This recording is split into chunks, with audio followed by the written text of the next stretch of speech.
Биздин өлкөдөгү соңку окуялар, басымдуу бөлүгү саясий окуялар эл менен бийликтин ортосундагы ымаланын жакшы эмес экендигин, начарлап, солгундап кеткендигин, балким коркунучтуу деңгээлге жетип калгандыгын көрсөттү. Албетте мунун бир топ себептерин санап өтүү мүмкүн, бирок бүгүн биз бул жерде кабарчылыктын, башкача айтканда журналистиканын бул ымаланын солгундап, начарлап кетишине салымы тийдиби, тийсе канчалык тийди деген темада кеп кылалы.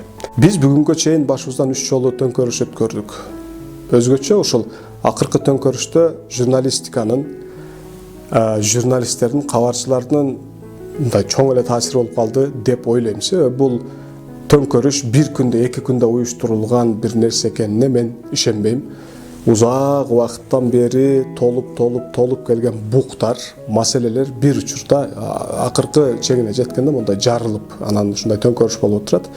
Ал эми ошол буктардын толушу, маселелердин көбөйүшү, элдин бийлик болгон нааразылыгы, ой пикиринин көбөйүп кетишинде журналистиканын таасири аябай чоң болду деп ойлойм. Себеби бизде бир жактуу жаңылык жазуу, бир жактуу материал даярдоо көнмүш адатка айланган нерсе. Негизи эле журналистиканын принциптеринен бирөөсү объективдүүлүк.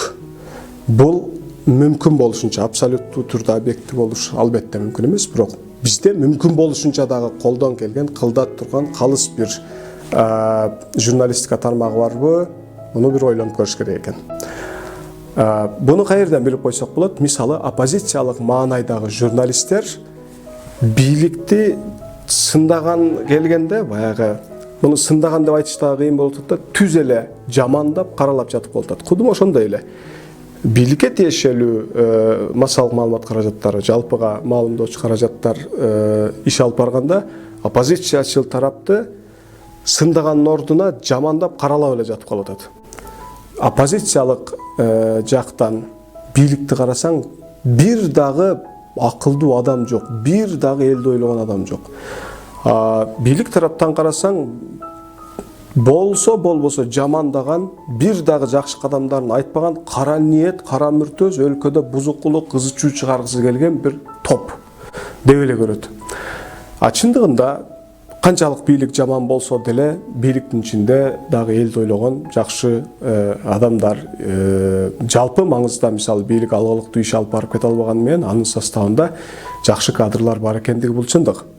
Ошондой эле оппозициячыл маңыздагы топтордун ичинде дагы бийлик айтканчалык эле элди бузуп аралаштырып, ушундай ызчуу чыгарам деген топтор эмес, чындап эле эл үчүн иштегиси келген, чындап эле бийликтин ката кемчиликтеринен улам бул мындай болбош керек. Кыргызстан дагы жакшы бир башкаруу системасына, жакшы күндөрдү жашоого татыктуу деген ой пикирлерди көтөрүп чыккан, айтып чыккан топтор болушу мүмкүн да. Андыктан журналисттерге кайрылат элем. Биз башыбыздан 3 жолу төңкөрүш өткөрдүк.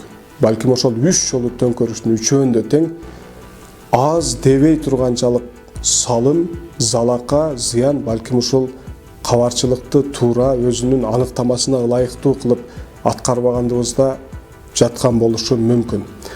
Муну кандайдыр бир белгилүү саясатчылардын, белгилүү бир кишилердин гана кызыкчылыгынан улам саясий төңкөрүш болуп кетти деп өзүбүздү катадан кемчиликтен арылтууга аракет жасоо менин оюмча күлкүлүү болот деп ойлойм.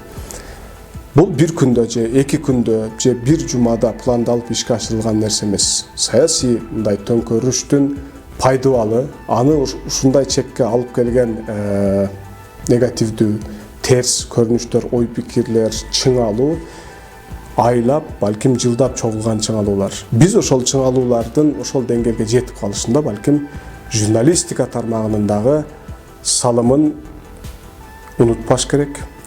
Ушул жаатта дагы мындай жоопкерчиликтүү болууга мен журналисттерди чакырат элем. Негизи кабар деген эмне?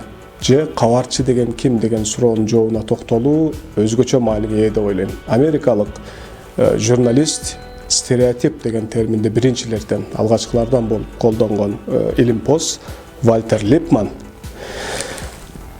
жашырылган чындыкты жарыкка чыгарган, окуяларды бири-бирине байланыштырган жана алардын ортосундагы чындыкты ачыкка чыгарган так маалымат деп аныктама бериптир. Бул аныктамага карай турган болсок, биздин өлкөдө чындап ардактуу бир журналистиканы аркылап келатат, же болбосо чындап сый урматка татыктуу бир журналист дей турган кишилер менимче саналуу гана. Фанаттык, радикалдык бир эле диний мааниде гана коркунучтуу эмес, бул бардык жаатта коркунучтуу. Биз бүгүн кандайдыр бир тескөө, кандайдыр бир сын пикир, кандайдыр бир аз тизгиндөө болсун дегендей ой пикирлер айтылса эле, сөз эркиндигине каршы чыгып атат, журналистке кысым көргөзүп атат деген нерсе менен койнунда котур ташын алып жүргөн, журналистиканын аруу рухуна, маңызына эч кандай тиешеси болбогон кишилерди деле коргоп алып аткан болушубуз мүмкүн. Менимче журналист кол тийгиз, бирок сын пикир тийгиз болбошу керек. Журналисттер дагы адам, ката кылат, жеке кызыкчылыктарга малынып кетиши мүмкүн. Жеке кызыкчылыктарга алданып кетиши мүмкүн. Же дагы башка себептерден улам так объективдүү маалымат берүүнүн ордуна кандайдыр бир топтун кызыкчылыгын жактап кетиши мүмкүн. Андыктан кандайдыр бир сын пикир, кандайдыр бир тескөө сөз болгон жерде дароо журналисткага эч кандай сөз болбош керек деп каршы чыгуу менин оюмча орунсуз болот. Анткени мына биз акыркы бир канча жылдан бери жасалма молдолор, жанагы өзү илимдүүмүн деп алып, динди жамынып алып, анан элге зыян тийип жүрөт деген нерселерди көп айтчу болдук да. Мисалы татыктуу, такыба мусулман болгондой эле жасалма, эптеп-септеп, чала мусулман болгондор, чала молдо болгон кишилер дагы бар. Бул бир коомдук чындык, реалдуулук. Так ушундай эле журналистика деген атка татыктуу журналисттер, кабарчылар дагы бар. Бирок мунун атын жамынып, журналистика деген атты жамынып, жасалма кабарчы болгон, эптеп-септеп кабарчы болгон, кандайдыр бир арам ниет менен ушул тармакка кирген кишилердин деле бар экенини четке кагуу мүмкүн болбойт. Андыктан биздин максатыбыз ошол чыныгы, кесипкөй журналисттердин жасалма арам ниети менен ушул журналистика тармагын колдонуп келген, өтө начар бир кызыкчылыкты жактоо үчүн да ушул тармакты колдонуп келген кишилерге каршы туруу, аларды экөөнү эки бөлүп кароо, тескөө болууга тийиштүү деп ойлойм. Мени укканыңыздар үчүн рахмат, аман болуңуздар.